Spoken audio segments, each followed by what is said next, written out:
এটা আপনারা জানেন সকলে যে প্রোমো ফেস্ট গতবার প্রথম ইন্ট্রোডিউস হয়েছে ট্যুরিজম দপ্তরের মাধ্যমে।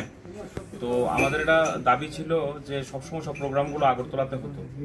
তো এবার ট্যুরিজম দপ্তর থেকে যে উদ্যোগ নিয়েছে, আমি ধন্যবাদ জানাবো মাননীয় মন্ত্রী মহোদয়কে, যে যেরকম আমাদের গোমতী জেলাকে ইনক্লুড করেছেন, সাউথ ত্রিপুরাকে ইনক্লুড করা হয়েছে, সিপাহী জেলাকে ইনক্লুড করা হয়েছে। তো এইভাবে ইনক্লুড করাতে যে আমাদের আগরতলা কেন্দ্রিক যে প্রোগ্রামগুলো হতো সেগুলো কিন্তু এবার ছড়িয়ে ছিটে গ্রামেগঞ্জে হচ্ছে বা ডিস্ট্রিক্ট হেডকোয়ার্টারে হচ্ছে। এটা আমাদের জন্য অত্যন্ত আনন্দের বিষয়।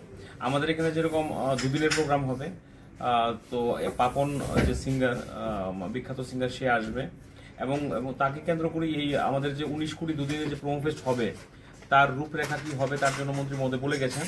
তো তার ডাউন দ্য লাইন যে যে কাজগুলো আছে ইমপ্লিমেন্ট করতে গেলে যে যে বিষয়গুলো আছে তার সাথে অনেকগুলো জিনিস, এটা প্রোমো ফেস্ট হবে, এখানে অনেকগুলো কম্পোনেন্ট আছে।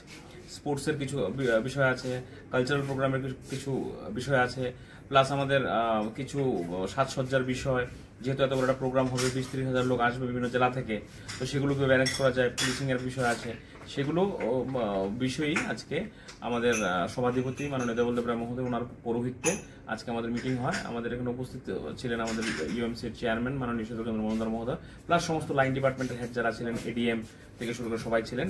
তো আমাদের যে যে যে কাজগুলো ছিল সেই সিদ্ধান্তগুলো নেওয়া হয়েছে, এগুলো আগামী দিনে ইমপ্লিমেন্ট হবে। এই প্রোগ্রামের মূল উদ্দেশ্যটা কি?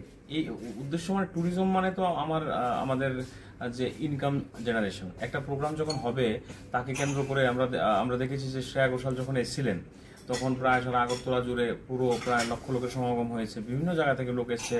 যেরকম গাড়ি ঘোড়া প্রচুর চলেছে, হোটেল ইন্ডাস্ট্রি প্রচুর চলেছে, খাবার দোকান প্রচুর চলেছে, কোনো হোটেল খালি মানে ছিল না। তো যে এই ফেস্টের মাধ্যমে দুদিন হবে, তো প্রচুর দোকানিরা আসবে, এখানে হোটেল ইন্ডাস্ট্রির লাভবান হবে।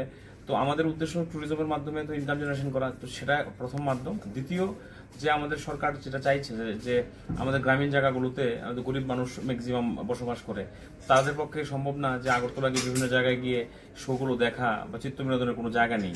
তো এটা তাদের জন্য ইজি হবে। যেরকম মাতাবাড়ি বলুন, কাকরাবন বলুন, বা আপনি অমরপুরি বলুন, বা বাগমাই বলুন, যে যে সমস্ত জায়গাতে আমাদের সাধারণ অংশের মানুষ তারা এসে পাপনের মতো সিঙ্গারকে দেখতে পাবে। তো এটা তো আমার চিত্ত বিনোদনের একটা নতুন দিক এবং দিগন্ত সরকারের পক্ষ থেকে খুলে দেওয়া হয়েছে। শাসনে থাকলে যে গরিব মানুষের কত চিন্তা করতে, তাদের চিত্ত বিনোদন কত চিন্তা করতে হয়, সেটা কিন্তু ট্যুরিজম ডিপার্টমেন্ট মাথায় রেখেছে। এবং নেশামুক্ত ত্রিপুরা যেন হয়, যুবক যুবতীরা যেন এই ধরনের প্রোগ্রামের মাধ্যমে এঙ্গেজ হয়, তো এটাও একটা দিক রয়েছে। তো সার্বিকভাবে সব অংশের মানুষের কথা মাথায় রেখেই এই প্রোগ্রাম ডিজাইন করা হয়েছে এবং আমাদের এই জেলাতে আনা হয়েছে।